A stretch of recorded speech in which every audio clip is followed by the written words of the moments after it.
বেশ কয়েকটা দিন ধরে আমার ছেলেটার শরীরটা ভীষণ খারাপ, সে কারণে তোমাদের সাথে ঠিকঠাক কোনো ভিডিও শেয়ার করতে পারছিলাম না। সত্যি কথা বলতে একা সংসারে থাকতে গেলে সন্তানের যদি শরীরটা খারাপ হয় ভীষণ কষ্ট হয়। একদিকে সংসার সামলাও, সাথে কিন্তু ছেলেরও খেয়াল রাখাও, সমস্ত দিকটা মিলেমিশে না আমি একদমই হাঁপিয়ে গেছি। তারপরও কিন্তু সমস্ত কাজগুলো নিজেকেই করতে হয়। তবে যাই হোক, হ্যালো এভরিওয়ান, গুড মর্নিং। আশা করছি তোমরা যে যেখানে আছো প্রত্যেকে বেশ ভালো আছো। আমার আজ আরও একটি নতুন ব্লগে তোমাদের সকলকে জানাই অনেক স্বাগত। আজকের দিনটা ছিল রবিবার, আর এখন কিন্তু সকাল ওই যে 9:15 মতো বাজে। তবে ছেলের অসুস্থতার কারণে আমি ঠিক করে ব্লগগুলো তোমাদের সাথে শেয়ার করিনি। যাই হোক, সন্তান যদি অসুস্থ থাকে কোনো কিছুই করতে ভালো লাগে না। কালকে সারা রাত ধরে ছেলেটা ঘুমাতে পারেনি, আর জানো তো প্রায় 2টোর থেকে ওর বমি শুরু হয়েছে। তো আজকে যেহেতু রবিবার, ডক্টরের চেম্বারগুলো বন্ধ, তবে একটা জায়গায় খবর পেয়েছি ওখানে রবিবারে ডক্টর বসবে, তো ওকে ওখানে নিয়ে যেতে হবে। যাই হোক, ওনার কাছে যাব দুপুরবেলা। তার মধ্যে ভাবলাম চলো, সারা রাত তো ঘুমাতে পারিনি, ওর জন্য আমিও কিন্তু কোনো কাজকর্ম ঠিকঠাক করে করতে পারছিলাম না। বেশ কয়টা দিন ধরে ঘরদুয়ারের অবস্থা ভীষণই অগোছালো আর ভীষণ নোংরা হয়ে আছে। তার মধ্যে বাচ্চা যদি অসুস্থ থাকে, ঘরদুয়ার যদি অগোছালো থাকে, তার মধ্যে আরও যেন হয় শরীরটা খারাপ হয়ে যায়। সকালবেলা ওর জন্য একটু আলু সিদ্ধ আর করেছিলাম ডাল সিদ্ধ, সেটা একটু ঘি দিয়ে খাওয়ানোর চেষ্টা করছিলাম। বেশ অনেকটা দিন ধরে ওর একদমই খাওয়া দাওয়া বন্ধ হয়ে গেছে, কি করব আমি বুঝতে পারছিলাম না। তো সকালবেলা ওটা খাওয়ানোর চেষ্টা করলাম, ওই যে 1-2 গড়া খাইয়ে দিলাম। আর এখন ভাবলাম চলো, এদিকে ভাতটা বসিয়ে দিয়েছি, যেহেতু ওকে নিয়ে ডক্টরের কাছে যাব, তার মধ্যে চলো ঘর দুয়ারগুলোকে ভালো করে গুছিয়ে নিই। একার সংসার তোমাদেরকে বললাম, অসুস্থ থাকলে এই যে ভীষণ কষ্ট হয় সমস্ত কাজকর্মগুলো করতে। তবে কিছু করার নেই, করতে হয় সমস্ত কিছু মিলেমিশে এই যে একটা সংসার। আসলে একটা সংসারকে গুছিয়ে পরিপাটি করে রাখতে গেলে অনেকটা সাহসেরও দরকার হয়। এই যে বর বাড়িতে নেই, সন্তানের অসুস্থতার জন্য আমিও ঠিক করে কোনো কাজকর্ম করতে পারছিলাম না। জানো তো বেশ কয়েকটা দিন ঘর টরগুলো ঝাড়া টাড়া কিচ্ছু হচ্ছিল না। আর ভাবলাম চলো, এই যে এখন প্রত্যেকটা জায়গাগুলো ভালো করে একটু গুছিয়ে নিই, আমারও নিজের কাছে ভালো লাগছিল না। আর এদিকে রান্না করতে করতে আমি কিন্তু এদিকে ঘর দুয়ারগুলো গুছিয়ে নিচ্ছি, যেহেতু ওকে নিয়ে বেরোবো। ডক্টর বসবে 11টার সময়, ওই যে আস্তে আস্তে 11:30 বাজে। তো আমার যেহেতু বাড়িটা একটু দূরে, তো আমি চেষ্টা করছিলাম একটু আগে আগে বেরিয়ে যেতে। তো দেখো, এদিকে টুকটুক করে ঘরের কাজগুলো সারছিলাম, আবার ওর দিকেও খেয়াল রাখছিলাম। তবে জানো তো বন্ধুরা, বর যদি বাড়িতে থাকতো ওকে কিন্তু সাথে সাথে ডক্টরের কাছে নিয়ে যেত। তবে আমি না, ওই যে ঘরের ভিতরে যে সমস্ত মেডিসিনগুলো রাখা আছে সেগুলোই খাওয়াচ্ছিলাম, সবগুলো নতুন। আমার বর যাওয়ার সময় সমস্ত কিছু ঘরে রেখে দিয়ে গেছে, তো সেগুলোই খাওয়াচ্ছিলাম। তবে কাশিটা এতটাই বেড়ে গেছে, রাতেরবেলা একদমই ঘুমাতে পারে না, আর সাথে ভীষণ পরিমাণে বমি। তো সমস্ত কাঁচা দোয়াগুলো করে সকাল সকাল ছড়িয়ে দিয়েছি। আর জানো তো বন্ধুরা, আরও বেশ কিছু কাপড় চোপড় আমি ভিজিয়ে রেখেছি, ভাবলাম সেগুলো চানের সময় কেচে দেব।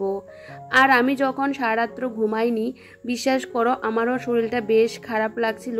তবে কিছু করার নেই, আর এই কাজগুলো না করলেও ভালো লাগছে না। আমার মনে হয় যে ঘর দুয়ারগুলো অপরিষ্কার অগোছালো থাকলে শরীরটা বেশ আরও খারাপ লাগে। যাই হোক, আমি সবসময় এই যে কাজের মধ্যে থাকতে বেশ পছন্দ করি। আজকে 2-3টে দিন এই সমস্ত কাজগুলো করছি না দেখে প্রচুর ধুলো জমে গেছে, সেগুলো দেখতেও না আর ভালো লাগছে না। তো ভাবলাম যেহেতু বেরোবো, আর জানো তো কোথাও যাওয়ার আগে সমস্ত কিছু যদি পরিপাটি করে রেখে যায়, এসে কোনো রকম প্রবলেম হয় না। আর এখন এই যে ভালো করে টি টেবিলটাও মুছে নিয়েছি। একার সংসারে থাকতে গেলে সমস্ত দিকটা কিন্তু নিজেকে খেয়াল রাখতে হয়। এই যে বাচ্চার অসুস্থতা হলে ওকে ডক্টরের কাছে নিয়ে আসা, তারপরে ওর খেয়াল রাখা, সমস্ত কিছু মিলে মিশে না শরীরটা বেশ খারাপ লাগে। আজকে যদি কেউ থাকতো তাহলে দেখাশোনা একটু করতো, আমার কোনো রকম অসুবিধা হতো না। কোথাও যেতে পারি না, বিশ্বাস করো, এভাবে কিন্তু আমাকে সমস্ত দিকটা ম্যানেজ করতে হয়। যাই হোক, তোমাদের সাথে কথা বলতে বলতে ঘরটা ভালো করে গুছিয়ে নিয়েছি। আর দেখো বেশ অনেকটা ধুলো বেরিয়েছে ঘর থেকে।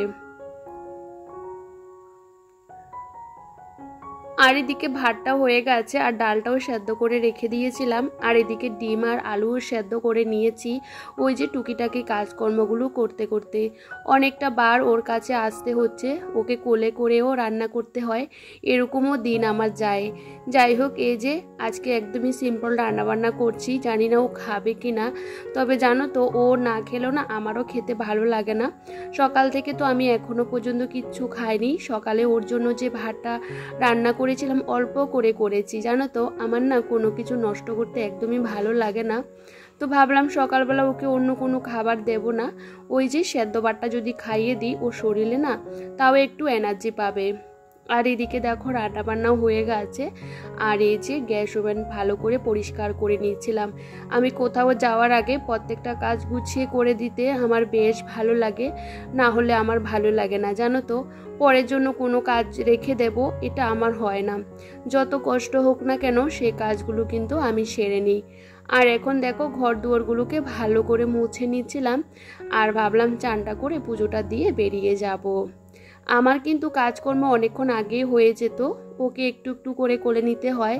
শরীরটা খারাপ লাগলে বুঝতে পারো একটু জ্ঞান জ্ঞান করে। তবে আমার ছেলে না অনেকটাই বুঝে, অন্যান্য বাচ্চারা কিন্তু অতটাও বুঝে না। ও জানে যে আমরা একা থাকি, ওকে বললে না সমস্ত কিছু বুঝতে পারে। যাই হোক, রেডি হয়ে গেছি আর হেঁটে হেঁটে এখানে আসতে হয়েছে। আমাদের বাড়ির সামনে না অনেক সময় টোটো অটো ঠিকঠাক করে পাওয়া যায় না, ভীষণ কষ্ট হয়। এই যে ছোট্ট বাচ্চাকে নিয়ে প্রায় 15-20 মিনিট রাস্তা হেঁটে তারপরে আমি অটোতে উঠলাম। তো ওকে এসে ডক্টর দেখিয়ে নিয়েছি, মানে আমি আস্তে আস্তে না অনেকটা লেট হয়ে গেছে, ডক্টর আর একটু পরে বেরিয়ে যেত। যাই হোক, ডক্টর দেখানো কমপ্লিট হয়ে গেছে। যেহেতু ছেলে মুজু পড়তে একদমই চায় না, তো ওর বাবা ফোন করে বলেছে ঘরের জন্য ম্যাট্রেস নেওয়ার, মানে নিচে পাতার জন্য আর কি। তো সেগুলো আমি দেখলাম আর প্রচুর দাম বলছিল, তবে কিচ্ছু করার নেই, ওর ভীষণ ঠান্ডা লেগে গেছে, তো সেহেতু ওর জন্য নিতে হয়েছে দুটো। আর ওর জন্য আমি কয়েকটা ড্রেস নিলাম শীতের আর কি, বুঝতে পারো। আর আমি জানো তো একটু বাজারে গেলে আমার দরকারি প্রয়োজনীয় সমস্ত কিছু নিয়ে আসি, কারণ বারবার আমার পক্ষে যাওয়া সম্ভব হয় না। তবে ছোট্ট একটা বাচ্চাকে নিয়ে আজকে গিয়ে আমার ভীষণ কষ্ট হয়ে গেছে, ওকে সারাক্ষণ কোলে কোলে রাখতে হয়েছে। বাড়ি এসে ওই যে ও দেখতে পাচ্ছ একটু শুয়ে আছে, তো শুয়ে শুয়ে মোবাইল দেখছিল। আর ওকে একটু খাওয়ানোর চেষ্টা করব, দেখি খাওয়ানো যায় কি না।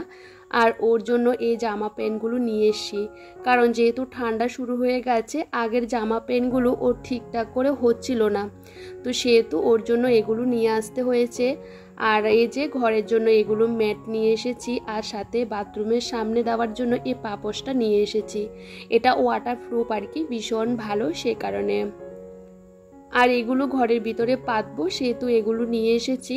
তো সমস্ত জিনিসগুলো এখন গুছিয়ে রাখবো না, এখন একটা সাইডে রেখে দিচ্ছিলাম। আর তোমাদের তো বললাম আমি একটু বাজার ঘাটে বেরোলে আমার প্রয়োজনীয় সমস্ত জিনিসগুলো নিয়ে আসি, যেগুলো আমার বাড়ির সামনে পাওয়া যায় না। যেরকম বড় বড় ম্যাগির প্যাকেটগুলো পাওয়া যায় না, আর এখানে আদা রসুনের দামটা বেশি, সেহেতু বাজার থেকে নিয়ে আসি। যাই হোক, ওকে খাওয়ানোর চেষ্টা করলাম, একটুখানি খাবার খেয়েছে, একদমই খাচ্ছিল না, বলতে পারো লাস্ট পর্যন্ত ওকে ম্যাগি করে খাইয়েছি। যেহেতু ভাত খাচ্ছিল না, ভাবলাম ওষুধ খাবে, সেহেতু ম্যাগিটা খাইয়ে দিলাম। আর এখন ও নিজে নিজে কিন্তু ওষুধগুলো খেয়ে নেবে। ওষুধ খাওয়াতে গেলে ও কিন্তু কোনো রকম অসুবিধা করে না, খুব ভালো করে খেয়ে নেয়। আর দেখবে বাচ্চারা যদি কথা শুনে না বেশ ভালো লাগে, আর কথা না শুনলে না একদমই ভালো লাগে না। তবে ও অনেকটাই বুঝে, তোমাদের সব সময় বলে থাকি আমার ছেলের বয়সটা 3 বছর হয়েছে, ও 3 বছর অনুসারে ও আমার যে কষ্টটা সেটা অনেকটা বুঝতে পারে, ভীষণ মানে কথা শুনে আর কি আমার। তো যাই হোক, এখন ওকে ওষুধটা খাইয়ে দিয়েছি, আর এখনও পর্যন্ত আমি খাইনি। আমি ওকে ডক্টর দেখিয়ে বাড়ি আসতে আসতে 4টে মতো বেজে গেছে। তো ওকে খাইয়ে দাইয়ে আমি ঘুম পাড়িয়ে দিয়েছি, যেহেতু সারা রাত এক ফোঁটা ঘুমাতে পারিনি। এখন মোটামুটি ওর শরীরটা একটু ভালো আছে, মানে আগের তুলনায় একটু ভালো আছে। তবে ভীষণ কাশি আর সর্দিটা এখনও রয়ে গেছে, আর জ্বরটাও কিন্তু একবার আসছে আর একবার কমছে। তবে আমি জ্বরের ওষুধটাও খাইয়ে দিয়েছি, আরও পরপর 2টো ওষুধ ছিল, সেগুলোকেও 10 মিনিট বাদে বাদে খাইয়ে দিয়েছি।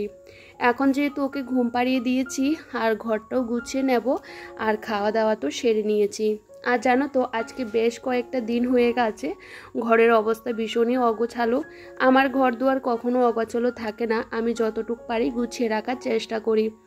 তো ভাবলাম যেহেতু ঘুমাচ্ছে আর আমি না একটু ঘুমাবো না, কারণ আমি দুপুরবেলা বা বিকেলবেলা এই ঘুমানোর অভ্যাসটা আমার একদমই নেই, কারণ কাজকর্মের মধ্যে থাকতে আমি বেশ পছন্দ করি।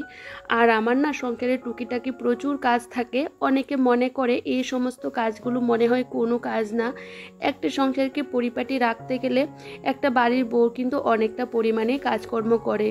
যাই হোক, এদিকে দেখো আমি ঘর দুয়ারগুলো ভালো করে ঝাড় দিয়ে নিচ্ছিলাম। আর এদিকে হঠাৎ করে আমার ভাই বলছিল আজকে এখানে আসবে, কালকে ট্রেনে উঠেছিল ও, তো আজকে ওই যে বিকেলবেলা আমাদের বাড়িতে আসবে।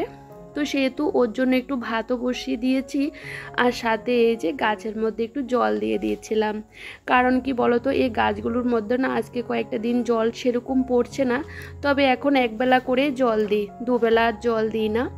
আর বাইরে তো দাঁড়ানো একদমই সম্ভব না, সে কারণে এই যে পুরনো কাপড়গুলো দিয়ে ধোঁয়া দিলে না ভীষণ সুন্দর, মশা একদমই আসে না। ধূপ তো দেওয়া হয়, সাথে এটাও দিই যাতে বাইরে কোনো মশা না থাকে। আজকে বাজার করার সময় আমি একটু মাছ এনেছিলাম আর সাথে একটু মাংস এনেছিলাম, কারণ আমার ছেলে চিকেন পকোড়া খেতে বেশ পছন্দ করে। আমি চাইছি ও কিছু না কিছু খাক, তো সেহেতু ওর জন্য এই যে বেশ কয়েকটা চিকেন পকোড়া ভেজে নিচ্ছি। তবে ও না বেশি একটা খায়নি, 4-5 পিস খেয়েছে, তাতে আমি অনেকটাই শান্তি পেয়েছি। যে ছেলে আজকে 2-3 দিন একদমই খাওয়া দাওয়া বন্ধ করে নিয়েছে, তো ভাবলাম যেটা পছন্দ করে ওটাই ওকে দিই। আর ওকে এই যে চিকেন পকোড়াটা দিয়ে দিয়েছি, ও একা একাই খাচ্ছিল। আর আমাদের জন্য একটু পেঁয়াজি করেছিলাম, আর সাথে একটু চা করেছি। আমার ভাই এসছে, মানে প্রায় সন্ধ্যা হয়ে গেছে, তো ও বলছে আর ভাত খাবে না, তো ভাবলাম চলো এই যে একটু পেঁয়াজি বানিয়ে নিই আর দুজনে একটু বসে খাই। অনেকটা দিন পর না আমি আর আমার ভাই খাচ্ছিলাম। সবসময় তো খাওয়া দাওয়া একা একা করি, একদমই ভালো লাগে না, তবে কারোর সাথে গল্প করে খেতে আমার ভালোই লাগে। তবে চলো বন্ধুরা, আজকে ব্লগটা তোমাদের কেমন লাগলো কমেন্ট করে জানাতে একদমই ভুলো না। সবাই সবার পরিবারকে নিয়ে অনেকটা ভালো থেকো, সুস্থ থেকো, সাবধানে থেকো।